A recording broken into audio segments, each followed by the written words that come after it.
Hello students, today's topic is heat. It is a chapter of physics in which we will learn about what is heat and how it transfers. So, we all know that during the summers and winters we wear different types of clothes. Summers में आप अलग type के clothes use करते हो और winters में आप अलग टाइप के क्लोथ्स यूज़ करते हो. समर्स में we generally use the clothes made up of cotton fiber, and in the winters we use the woolen clothes. So why we use these different types of clothes in different seasons?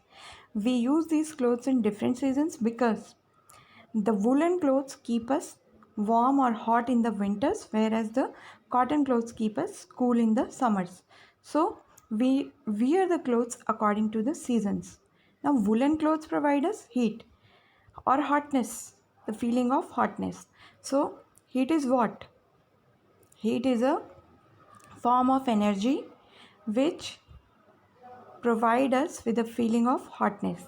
Heat एक तरह की energy है जिसे अगर हम feel करते हैं तो हमें हॉटनेस का एहसास होता है, फीलिंग होती है. Now let's discuss what is hot and cold. Hot and cold होता क्या है? अब आप देखो कि यहाँ पर एक टेबल गिवन है और आप इस टेबल में देख सकते हो कि कुछ एग्जाम्पल्स आपको दिए गए हैं. Like first object is ice cream. So ice cream will be cold और hot? It will be cold, right? So it will be cold. If you are putting a spoon in a teacup and the teacup is hot, so spoon will also become hot. अगर आप fruit juice का example लेते हो तो वो cool या cold हो सकता है, और handle of a frying pan generally hot होगा if you are keeping it on the flame. तो बच्चों अब आप इधर देखेंगे एक्टिविटी 4.1. एक्टिविटी 4.1 में we see that there are 3 beakers. In the first beaker there is cold water, in the second beaker there is hot water, and in the third beaker there is a mixture of both. So when you dip your hand in the first one you will feel cold, and when you dip your hand in the second beaker you will feel some heat. और जब आप third beaker में अपने दोनों hands को dip करोगे तब आपको ये पता नहीं चल पाएगा कि ये कोल्ड है या हॉट है. तो इस प्रॉब्लम को सॉल्व करने के लिए क्या होना चाहिए? So the reliable measure of the hotness of an object is its temperature, and the temperature is measured by a device called thermometer. So temperature is the degree of hotness of any object, और उसको major करने के लिए जो हम device use करते हैं उसे हम कहते हैं thermometer. Next topic is measuring temperature.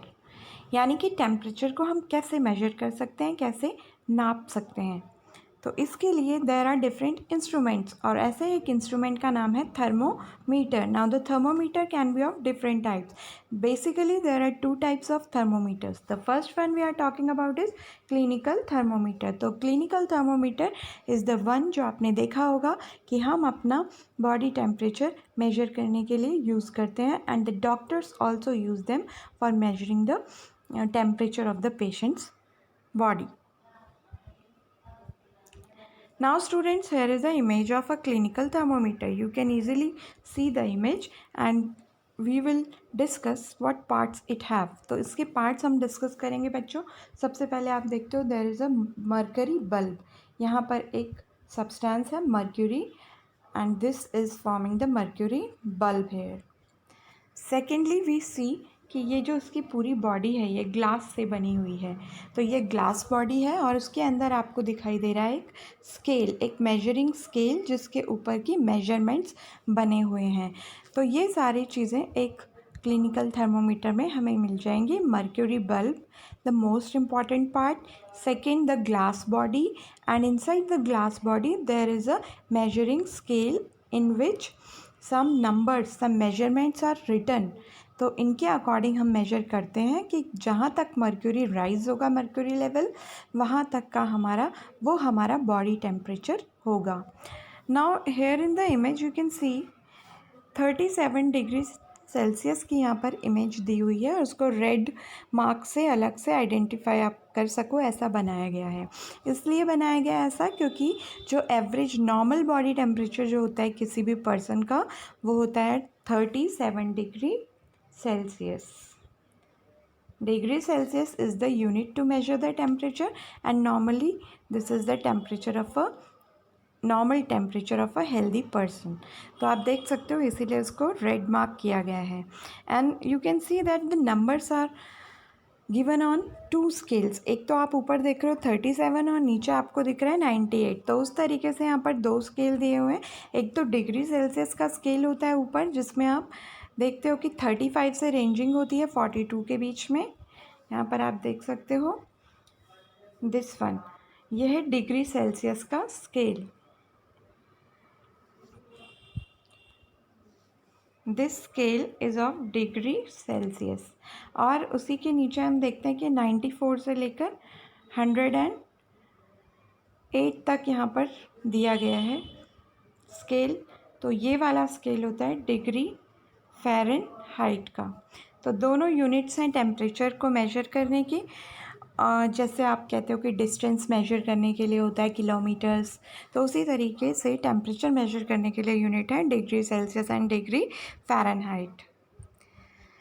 Now why this mercury is used here? Mercury is used because mercury easily expands when it comes in contact with of any hot object. Mercury easily expand होता है, rise होता है, फैलता है जब भी वो किसी hot object के contact में आता है.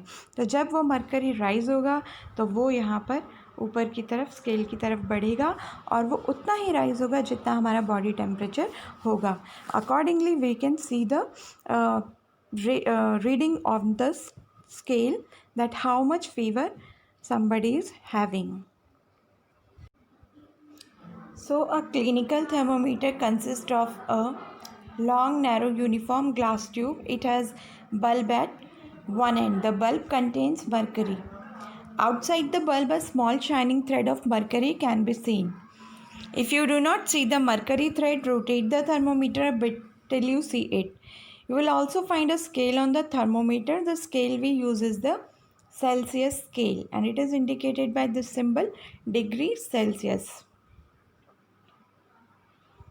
Now we move on to this topic, reading a thermometer. Now, precautions to be observed while using a clinical thermometer. What precautions we have to take when we use that clinical thermometer? Thermometer should be washed before and after use, preferably with an antiseptic solution. तो before और after use हमें thermometer को wash करना चाहिए antiseptic solution से. Ensure that before use the mercury level is below 35 degree Celsius. Whenever we use the thermometer, we should bring down the level of the mercury to 35 degree Celsius. Read the thermometer keeping the level of mercury along the line of sight.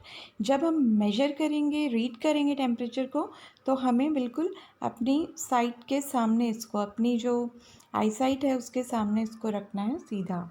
Handle the thermometer with care. If it hits against some hard object, it can break. Hard object के contact में आने का पर ये break हो सकता है, तो इसको हमें बहुत ही कॉशियसली हैंडल करना है. Don't hold the thermometer by the bulb while reading it. और कभी भी हमें मर्क्यूरी बल्ब को होल्ड करके टेम्परेचर को रीड नहीं करना है. Now we have already gone through these precautions. अब यहाँ पर क्या लिखा है हम देख लेते हैं. It is something important. The normal temperature of human body is 37 degree Celsius. Note that the temperature is stated with its units.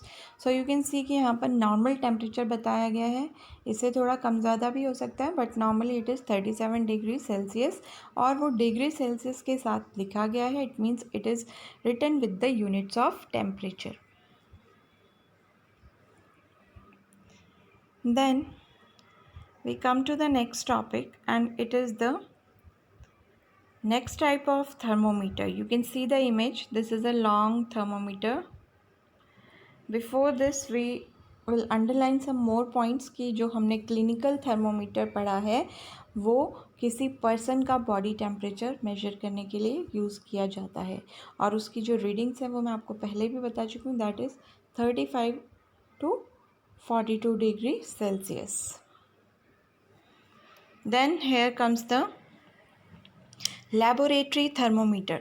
Because with the clinical thermometer we can only measure the temperature of the human body, so for measuring the temperature of some other liquid or for the laboratory use, like we have to measure the temperature of water sometime or any other liquid, then we use the laboratory thermometer.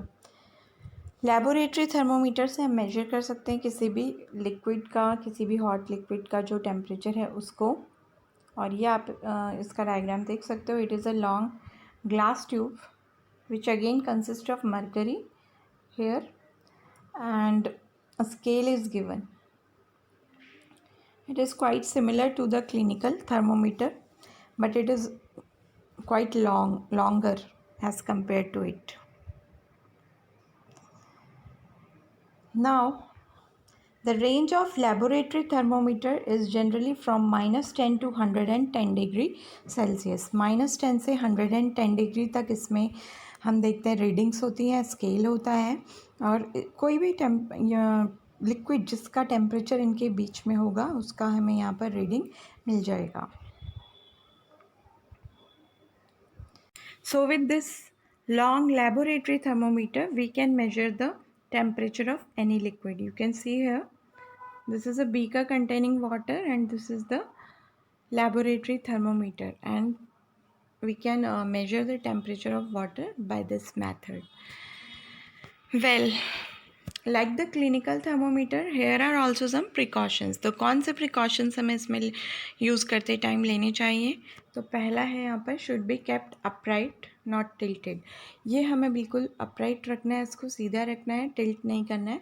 Bulb should be surrounded from all sides by the substance of which the temperature is to be measured. जो भी हम liquid का temperature measure कर रहे हैं उसमें mercury bulb अच्छे तरीके से डिप होना चाहिए, बट वो जो बल्ब है वो कंटेनर की सरफेस पर टकराना नहीं चाहिए।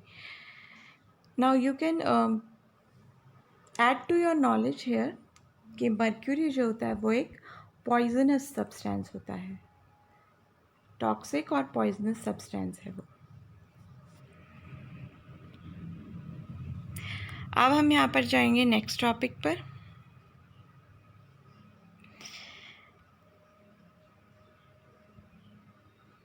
Bujo now understands why clinical thermometer cannot be used to measure high temperatures, but still wonders whether a laboratory thermometer can be used to measure his body temperature. No, the answer is no. We cannot measure the body temperature with the laboratory thermometer. Bujo also wonders why the level of mercury should change at all when the bulb of the thermometer is brought in contact with another object. Because I have already told you कि mercury expand करता है, it expands on heating. Mercury expands on heating or when it comes in contact with any hot object.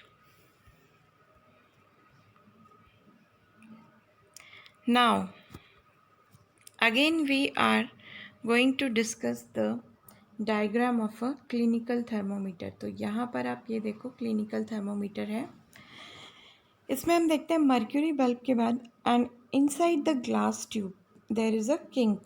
ये जो एक आपको structure दिख रहा है इसको हम कहेंगे kink. Now what is the use of this kink? Well the use of this kink is that it prevent the mercury level from falling on its own. जब हम इस मर्क्यूरी बल्ब को किसी हॉट ऑब्जेक्ट के contact में जब तक रखेंगे तब तक तो ये एक्सपैंड होगा, but as soon as we detach it from the hot body और हॉट ऑब्जेक्ट तो ये मर्क्यूरी का लेवल जो यहाँ राइज हो गया था वो वापस अपने लो लेवल पर चला जाएगा और हम अपनी रीडिंग नहीं ले पाएंगे टेम्परेचर की। So to reduce this, to avoid this thing, this kink is made. ये किंक यहाँ पर बनाया जाता है एक फोल्ड टाइप का, एक कॉन्स्ट्रिक्शन टाइप का, जिससे जो मर्क्यूरी का लेवल आगे राइज हुआ है वो कहीं वापस ना चला जाए। Next is this diagram, it is of a digital thermometer. Nowadays these type of thermometers are used जहाँ पर हम देखते हैं कि नंबर्स में टेम्परेचर जो है वो डिस्प्ले होता है. This is a digital thermometer. So there is a lot of concern over the use of mercury in thermometers. Mercury is a toxic substance and is very difficult to dispose of it if a thermometer breaks. So these days digital thermometers are available which do not use mercury. तो digital thermometers के अंदर mercury use नहीं होता है क्योंकि mercury को dispose करना थोड़ा मुश्किल है और वो एक टॉक्सिक सब्सटेंस है, पॉइजनस है. तो